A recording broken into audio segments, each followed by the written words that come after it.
हम on the spot कुछ बोल नहीं पाते हैं। हम पेपर देख करके भी मतलब सॉरी टू से दिस कि हम 3 दिनों में कुछ दिन का ये ऑब्जर्वेशन कि हम बच्चे ऐसे कि जो कागज हाथ में लेकिन वो हिंदी पढ़ नहीं पा रहे, कागज देख के नहीं पढ़ पा रहे। ये इतने दुर्भाग्य की बात है, दुर्भाग्य की बात। क्यों? क्योंकि हमारे पास वोकैबुलरी है ही नहीं, हम उन शब्दों से अनभिज्ञ हैं, क्योंकि हम पढ़ते नहीं हैं। पढ़ने का मतलब वो नहीं है कि आप मतलब बहुत ही ज्यादा PhD कर लिया, MA कर लिया, वो कर लिया। पढ़ने का मतलब है जिंदगी को समझना, समाज को समझना। रंगमंच हमको ये देता है। बहरहाल मैं बहुत कुछ है, बहुत कुछ कहने को है, बहुत कुछ रहता है, और हम आपको ये 10 मिनट 15 मिनट में थिएटर नहीं समझा सकते। लेकिन जो 3 दिनों का हमारा ऑब्जर्वेशन है, हम वंदना जी और उनके ग्रुप को भी ये कहना चाहते हैं कि बहुत ही खूबसूरत काम कर रहे हैं। इसको थोड़ा सा कॉम्पिटिशन में समारोह की तरफ जाए, और बच्चों के द्वारा जिस तरह से ये कहानियाँ डिस्ट्रीब्यूट करते हैं कि ये कहानियाँ आप ये करें, उसी तरह से इसको एक चरण और लाएं कि हम कहानियाँ लिखवा रहे हैं बच्चों से, कि आप हमें कहानियाँ लिख के दीजिए, उसमें से आप 8-10 लोगों की कमेटी बनाएं, उसमें से आप 15, 20, 25 जितनी भी कहानियाँ आप प्रेजेंट करना चाहते हैं उतनी बेस्ट कहानियों का सिलेक्शन करें, और उन कहानियों कारों को भी आप यहाँ पे लेकर के आए उन्हीं के द्वारा, और उन बच्चों को ही सिलेक्ट करें, उन बच्चों से ही वो नाटक निर्देशित कराएं।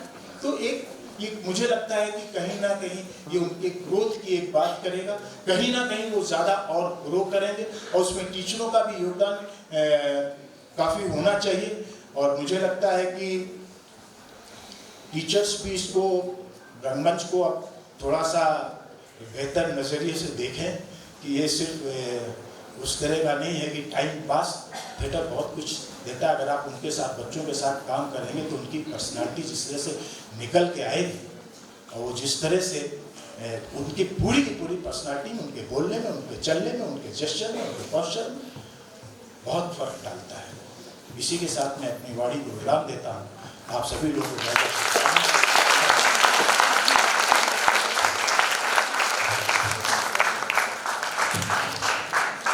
सर। क्योंकि ये बात निकली है इसलिए मैं आपकी नज़र में ये चीज़ लाना चाहूँगा। जितनी भी कहानियों का मंचन आपने देखा 3 दिनों में, वो सब की सब कहानियाँ हमारी किताब में छपी हुई हैं, जो केली के प्रोडक्शन में किताब आई है। जो आप बच्चों की कहानियों की बात कर रहे हैं, वो एक अलग से किताब भी हम छापते हैं। अभी दिसंबर में बुक रिलीज का वो फंक्शन होगा। जितने भी पॉइंट्स आपने दिए हम ज़रूर उन पर काम करेंगे, और अगली बार जब इस मंच पर आएंगे और बेहतर होकर आएंगे। अब मैं अनुरोध करूँगा अवतार साहनी सर से कि सर आप आएँ और अपना आशीर्वाद हमें दें।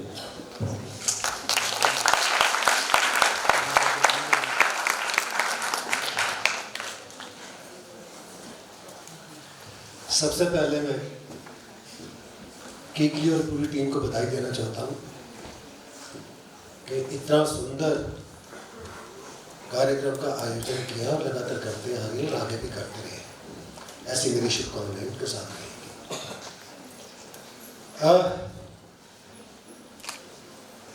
मैं यहाँ कोई किसी की मास्टर क्लास लेने नहीं आया, और ना ही किसी का क्रिटिसिज्म करने आया, क्योंकि कला इन सब चीज़ों से परे होती है। आपने जो भी किया 3 दिन हमने देखा, छोटे छोटे बच्चों से लेकर वयस्क लोगों तक ने थिएटर यहाँ किया, बड़ी बढ़िया प्रोडक्शंस दिखाई।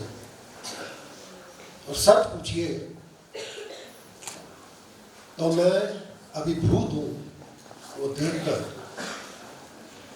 क्योंकि ये एक मंच ऐसा, ये जादुई मंच है। हम इसको एम्प्टी स्पेस कहते हैं। एम्प्टी स्पेस में अपने जादू होता है। आप मेक बिलीव करते हैं, आप कुछ भी करते हैं, आप मन से जब करते हैं तो वो हमें दिखना शुरू हो जाता है। तो बस मैं यही कहना चाहूँगा कि ठीक है, हम निर्णायकों की भूमिका में थे, जो कि थोड़ी मुझे लगती है कि थोड़ी क्रूर भूमिका होती है, क्योंकि हम सबके साथ न्याय नहीं कर पाते हैं, ये बात सच है। हम चाहते हुए भी कई बार नहीं कर पाते, तो वहाँ दोषी होते हैं। जैसा कि अभी शर्मा जी ने भी बोला, मैंने भी बोला कि रंगमंच का कहीं कंपटीशन वैसे नहीं होता है, और होना भी नहीं चाहिए। क्योंकि हर एक की अपनी अपनी एक ग्रोथ होती है, हर एक का अपना अपना एक पैशन है। जब सबसे जरूरी चीज है वो है कि आपने पैशनेटली इसको किया, वो ज्यादा इंपॉर्टेंट है हमारे लिए। देखिए रंगमंच का क्या फायदा है कि आप एक जिंदगी को होते हुए भी दूसरी जिंदगी को जीते हैं, जो कोई और आर्ट या कोई और फॉर्मेट या कोई और जिंदगी में चीज आपको वो नहीं दे सकती है। मैं एज ए अवतार सानी अगर मैं कोई छोटा सा कैरेक्टर कैटेगरी क्या कर रहा हूं तो मैं एक नई जिंदगी जी रहा हूं। रंगमंच ये आपको देता है, एक ही जिंदगी में आपको मुख्तलिफ जिंदगी जीने का अवसर देता है, इसलिए रंगमंच इंपॉर्टेंट है। आप अलग अलग संवेदनाओं से जब गुजरते हैं आप अपनी जिंदगी के उठाव में फंसे होंगे, मगर जब आप दूसरे की चीज को देखना शुरू करते हैं तो आपका उसका मर्म समझ में आना शुरू होता है, जो एक सभ्य समाज के लिए बड़ी जरूरी चीज है। इसीलिए कहते हैं कि सेरेब्रल एक्सरसाइज करेंगे आप इंटेलेक्चुअल बन जाएंगे, मगर थिएटर दिल से होता है। अगर आपका इमोशनल कंटेंट अच्छा है आप और बेहतर इंसान बनेंगे और बेहतर आप आर्ट करेंगे। और मैं चाहता हूँ, क्योंकि मैं इंटेलेक्चुअल बातें नहीं करना चाहता हूँ, और क्योंकि जैसे जैसे आप ज़्यादा पढ़ लिख जाते हैं, ज़्यादा इंटेलेक्चुअल हो जाते हैं, आप ज़्यादा करप्ट हो जाते हैं, आपकी संवेदनाएं खत्म हो जाती हैं। ये बात सच है। जिंदगी जिए, रोज की जिंदगी जिए और अपनी भाषा पे गर्व करें। अभी मैम ने भी बोला, भाई साहब ने बोला, भारतेंदु हरीशचंद्र ने भी बोला कि निज भाषा उन्नत करे सब उन्नत को उन्नत। आप अगर अपनी भाषा पे गर्व करेंगे, उसकी उन्नति का सोचेंगे, तो सर्वांगीण उन्नति उसमें समाहित है। अपनी भाषा, जो भी आपकी भाषा, जो भी आपकी मातृभाषा है, उसको समझिए। एक दिन हम आ रहे थे, मैं और नीता जी आ रहे थे, यहाँ एक महिला थी, अपने पे oh baby what are you doing, वो व्हाट। आपने पहले अपने बेबी से अपना कनेक्शन काट दे, क्योंकि आप अपनी मातृभाषा में उसके साथ नहीं जुड़ेंगे। शर्म नहीं करनी है, आपकी अपनी भाषा है, आपकी माँ है, आपकी जड़ें है, उसके साथ जुड़ के रहिए, वही में उन्नति आपको देगा।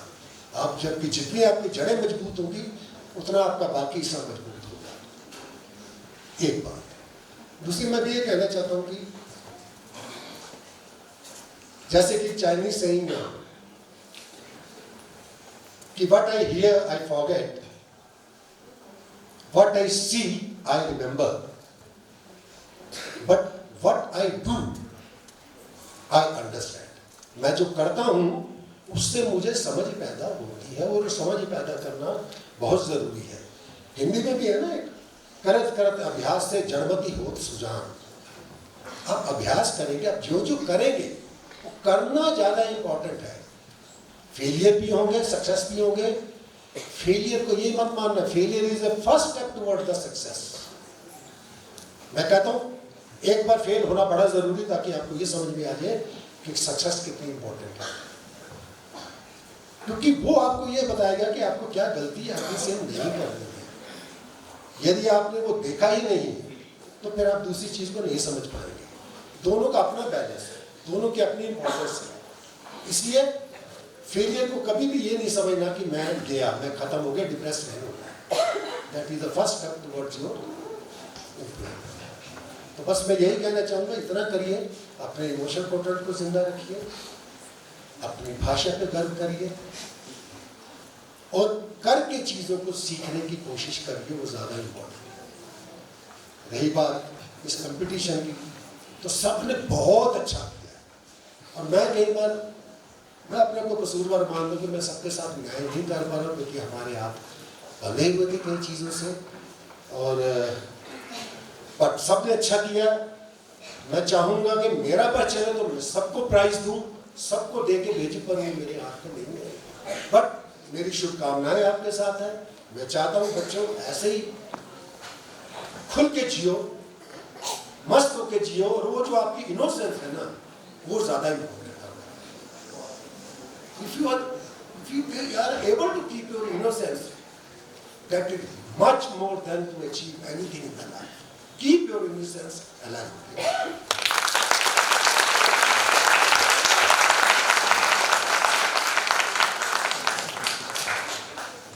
धन्यवाद। धन्यवाद सर। ये हम सब के लिए बहुत सौभाग्य की बात है कि आप तीनों बतौर निर्णायक हमारे साथ जुड़े। आपका एक्सपीरियंस और जो भी बातें आपने कही, हम सबको उससे बहुत कुछ सीखने को मिला और हम ज़रूर वो चीज़ें इम्प्लीमेंट करने की कोशिश करेंगे। और इस मंच से आज मैं आपको आश्वासन दे रहा हूँ कि अगले सीज़न में जब हम आएंगे तो जितनी भी चीज़ें आपने बताई हैं उन चीज़ों में बेहतर करके ही आपको मिलेंगे। आप सबका बहुत बहुत धन्यवाद। मेरा आग्रह रहेगा कि आप अपना स्थान ग्रहण करें। Thank you.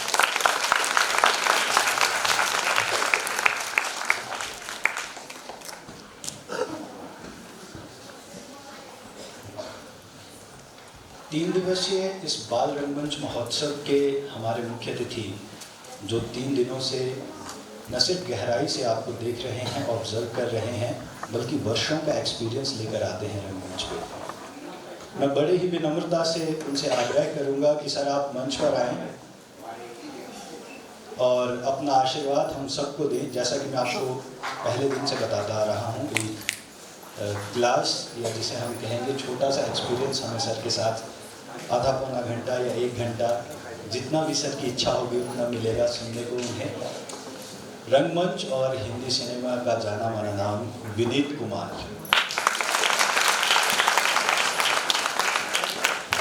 और एक चीज़ मैं आप सबको और क्लियर कर दूं, ये आपके और सर के बीच में बात होगी, मेरा इसमें कोई रोल नहीं है। जो भी सर आपके साथ बात करेंगे, लेकिन मुझे बहुत लंबा एक परिचय दिया गया था कि सर का जब आप बुलाएंगे तो ये सब कहना है, ये सब करना है, लेकिन मैं समझता हूँ